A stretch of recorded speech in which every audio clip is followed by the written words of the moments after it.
All right, so we're going to call this meeting to order. My name is Caleb Erickson for the record, and this is the Incarceration Prevention and Reduction Task Force Information's Need and Data Exchange Committee, or INDEX. This is for November 19th, 2020. The first item on the agenda is a presentation from Vicki Cullinane. Is that correct, Vicki? Excellent. She is from the Administrative Office of the Courts. She is here to provide an update on the progress of our Courts of Limited Jurisdiction case management project.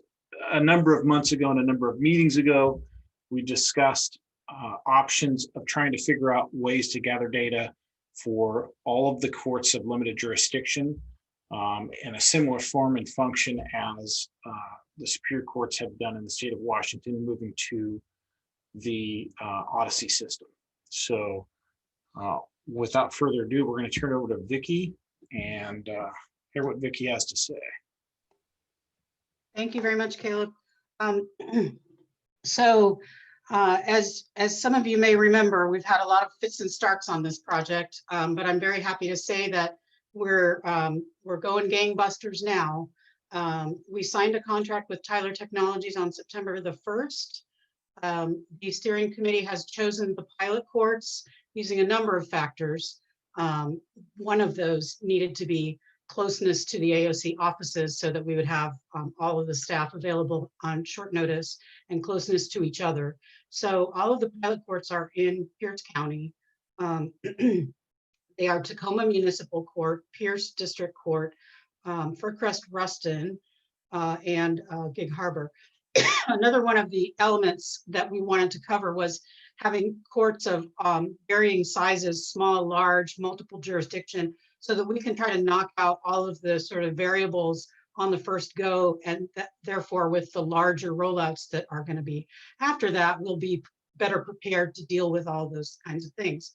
And after the pilots, there will be 5 rollout events. We're going to do a 6-month stabilization, which was something we learned from Superior Courts project. They did not do that, and so it was harder because they were constantly working on a new rollout, but also playing catch up with issues that arose. So we're going to do a 6-month stabilization, and then we'll start rolling out.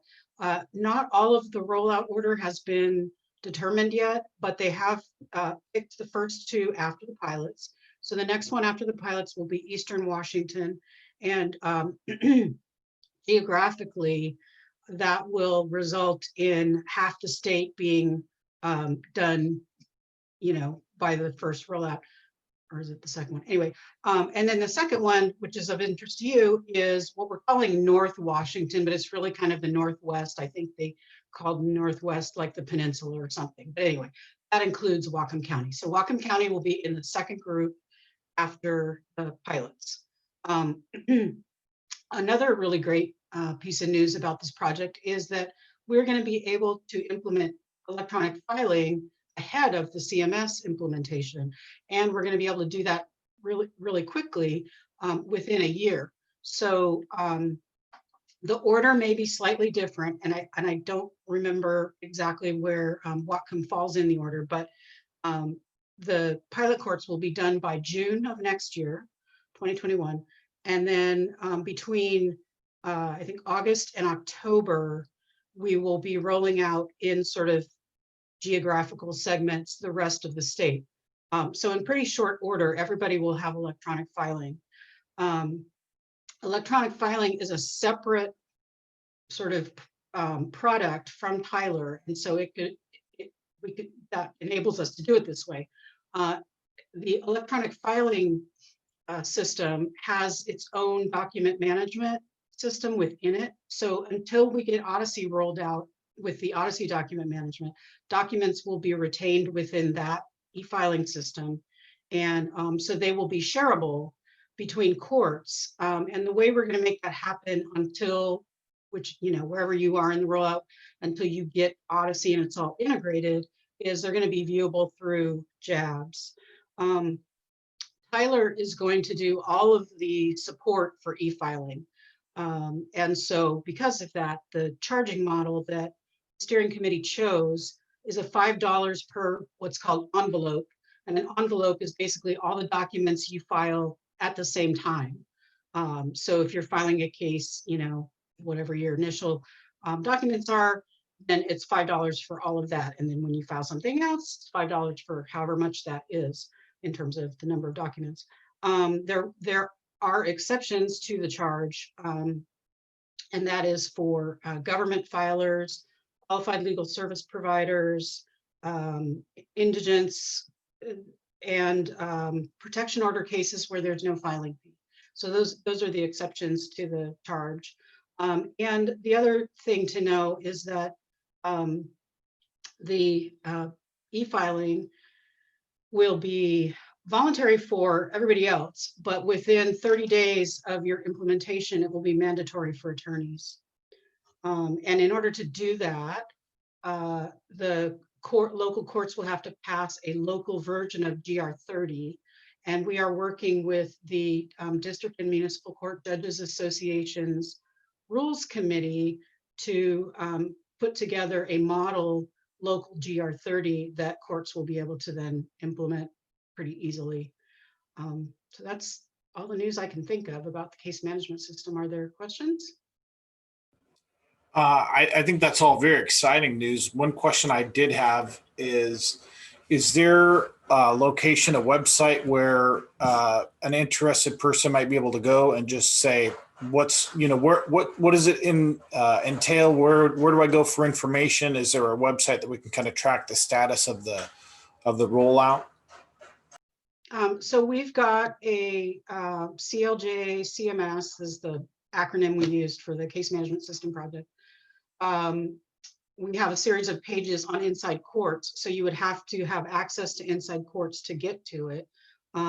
There's also a listserv that you can get on, and if you sign up for the listserv, then you get all kinds of notifications. And we're starting on basically an information blitz about the project, and especially about e-filing. We've sent out, I think, a couple of messages already. But if you sign up for the listserv, then you get all of those messages. And I don't think you have to be, no, you wouldn't have to be, have access to Inside Courts in order to get that. I can, after this meeting, I can get the link and send it to you and you could share it. Would that be good? Okay.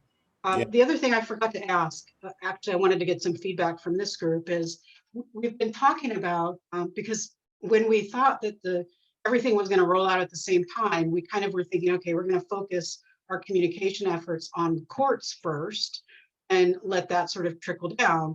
But because we're doing e-filing first, we're looking at how do we best get the information out to filers, particularly the the legal community. And so we've just been kind of brainstorming about how best to do that within the limited resources that we have on the project team. Obviously, we're going to work through associations like WAPA, WACTL, et cetera. But at the local level, I just wondered if you all had any feedback on good ways that we can get the word out as broadly as possible before this thing hits the streets. That's a good question, Vicki. I do not have an answer for that, but I'm sure we can make a note of that and put you in touch with the best contact for that here. That would be great. I appreciate that. Anything that anybody thinks of afterwards, you could just shoot me an email through, probably through Bruce, because he's my main contact. Very good. Thank you very much. We appreciate your time, Vicki. If nobody has anything else, we will let her move on. Hearing nothing, we're going to say thank you, Vicki, and we'll move on to the next agenda item. Thank you very much. Okay, thank you. I think if you don't need me, I think I'll probably get off the call because I'm not sure unless there are other things where you need my input. That's great. Thank you very much, Vicki. Okay, thanks a lot for having me. Appreciate it. Take care. All right, Barry. Next up on the agenda item is for you to provide an update on the MacArthur Grant program studying racial and ethnic data and disparities. Yeah, thanks, Caleb. Great to be here. I didn't think I had that much to report. Now I'm seeing I actually do. But anyway, just to give you a overview of what, first of all, what this grant is, it's part of the Safety and Justice Grant that was probably issued 4 or 5 years ago by the MacArthur Foundation. There's been several projects undertaken, and Whatcom County's been a part of at least 3 that I've been a part of, maybe 4. They're stepping up as part of it. But this segment we're in right now is what they call the Peer Learning Network. And it's where we put together, there's 15 counties across the country that have team members on this overall team. And our mandate was to come up with a plan to deal with racial disparity and mental and behavioral health issues in your community as it relates to the criminal justice system. So what we did, we were given an action planning template to start identifying our program and some of our action steps. And we were supposed to have that done last month. We were almost done, but many of the other counties weren't. So they gave us a reprieve until the end of this month, I believe. But tomorrow we have a phone call to go over this one-on-one with someone. But what I'll just share with you is some of the high-level overviews, like our program goal. We have 3 things that are important. We want to strengthen and expand existing community behavioral health support and crisis response programs to maximize availability and efficacy of addressing the needs of individuals experiencing serious mental illness while reducing racial and ethnic disparities seen in this population. And the rationale and data that demonstrate the need for this goal is there's an overrepresentation of individuals experiencing serious mental illness booked into the jail and recidivating. Individuals experiencing SMI remain in jail for longer periods of time than those who are not experiencing mental illness. Then the last one of those is a measure of success. How will you measure the impact of your goal? We have come up with, this is our draft agenda or our draft plan. It's a reduction in number of arrests occurring for individuals experiencing SMI and reduction of racial and ethnic disparities seen in this population. Increased numbers of individuals served in expanded behavioral health support and crisis response programs that are available. So those are the kind of the 3 high level things that we're going to be doing. And the 3 action steps that we're going to be undertaking are to identify those racial and ethnic a parity toolkit information and resources to optimize alignment with the Incarceration Prevention and Reduction Task Force and our community. We've kind of already started talking about that in the task force. We've adopted the GARE toolkit for the task force work. Our action step number 2 is to develop and launch not us, of course, but the county, develop and launch the law enforcement assisted diversion or the LEAD program to align with establishing the established ground level response and collaborative engagement, which is the GRACE program, to maximize use of resources and minimize our duplication of efforts. And then our 3rd step is to enhance the county crisis response system by developing the Crisis Stabilization Center as a hub for these crisis services and ensure that racial and ethnic disparities, that work guides our activities. So that is kind of our plan to work on with other counties over the next year. It's in draft form, as I said. We'll be looking at that with an advisor, part of the Peer Learning Network team, to help guide us, kind of refine and get some fine points on that. So that's what I have for you today, Caleb. Excellent. Thank you for that, Barry, and we look forward to hearing more about that as it develops. Next on our agenda, and Barry, I understand you may have to duck out, so we appreciate you being here and providing that information for us. Thanks. I'm going to stay as long as I can because I'm very interested in your topics. We won't kick you out. I just want to make sure you were acknowledged. Thank you. Thanks. So the next item on our agenda is to review the data matrix. Essentially what we wanted to accomplish here is at one point we were talking about having the data, that we've sort of identified at the very beginning of our process isn't really all the data that's available. And I understand, at least anecdotally, that a couple of additional records management systems have been or are in the process of being added to the greater county whole, as far as the prosecutor's office, I believe, has or is getting a new records management system, and I believe the public defender's office is getting one as well. I don't see anybody from the prosecutor's office on our list here, but Brenda, do you have anything, or Perry, maybe you can speak to that? Yeah, we're working with both offices, the prosecutor and the public defender. We've got some budget requests in, and we're expecting county council to support the ongoing maintenance costs for both of those projects. And then we're going to get to work pretty quick. Excellent. Thank you, Perry. And I don't think the intent here is for us to go line by line through the fields of the matrix, just more of an opportunity to bring up the fact that we have a matrix that we've identified early on in the process, that there are certainly data points that can be collected in our criminal justice element systems, and that we should be aware, or at least looking for ways to connect new databases as they come online. So I appreciate the feedback there, Perry, and we look forward to hearing more on those as we move forward into the future. The next item on the agenda is a bullet point about racial equity. There are a couple of sub points here that I want to go over individually.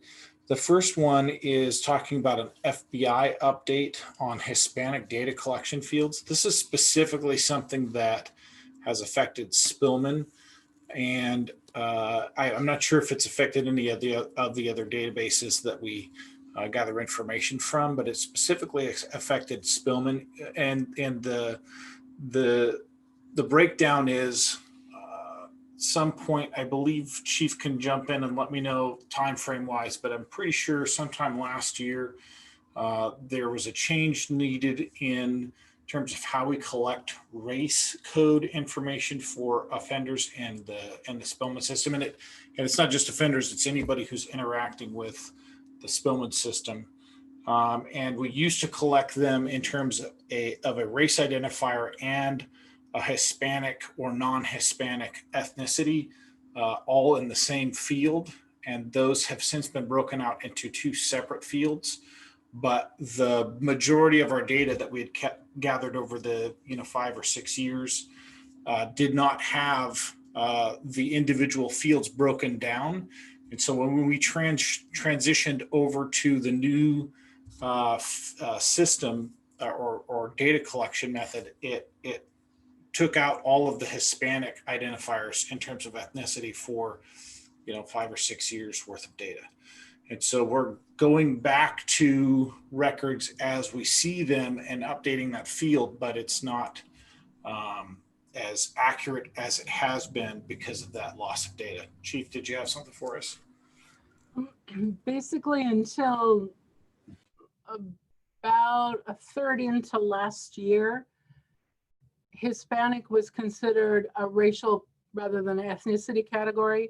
And so we'll be able to pull out until basically part of 2019, the individuals, excuse me, who identified them as being Hispanic. We realized that that's not quite perfect because somebody can self-identify as being Black and Hispanic or white or Hispanic, and we're going to miss that nuance, but at least kind of a gross category, it'll help.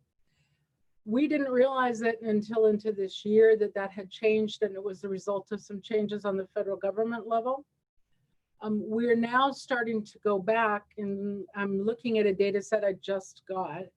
It looks like we're starting to get the deputies on a regular basis filling out that ethnicity and race, and Rick in IT, so thank you, Perry, has been able to modify the query that he'd done for me prior to pick that up. So that's going to be helpful. the data that's lost is pretty much lost, but at least we can look at trend analysis.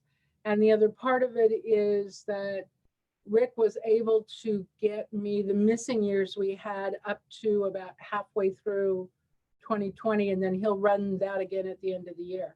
So that's going to get us some really good solid data sets that go back to about 2013, I think, when Spillman first started. So I just got to start sorting them out now. Excellent. Thank you, Chief, for that update. So if there are no questions about that, we're going to move on to the next 2 points. The next 2 points under the FBI, or I'm sorry, racial equality, are data on race and ethnicity of the jury pool.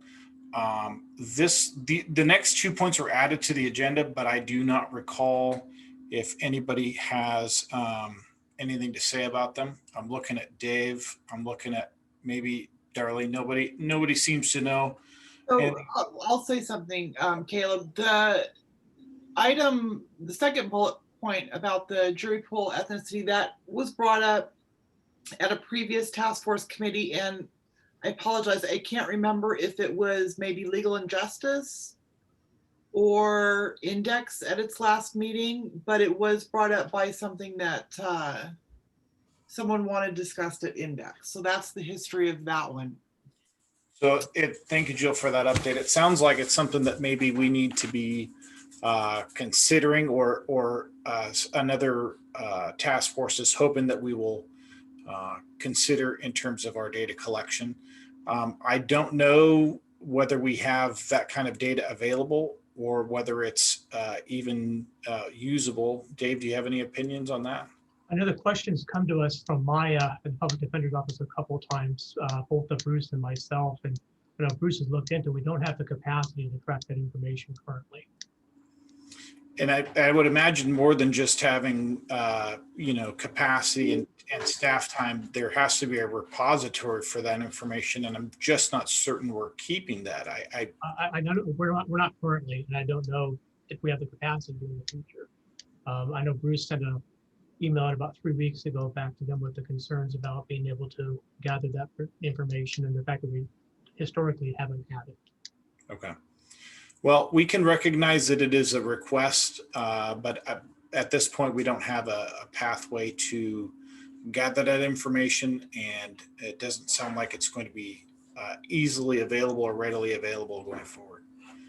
Caleb, I would also let you know that we get our jury pools from Bruce as well, so we wouldn't have any different information.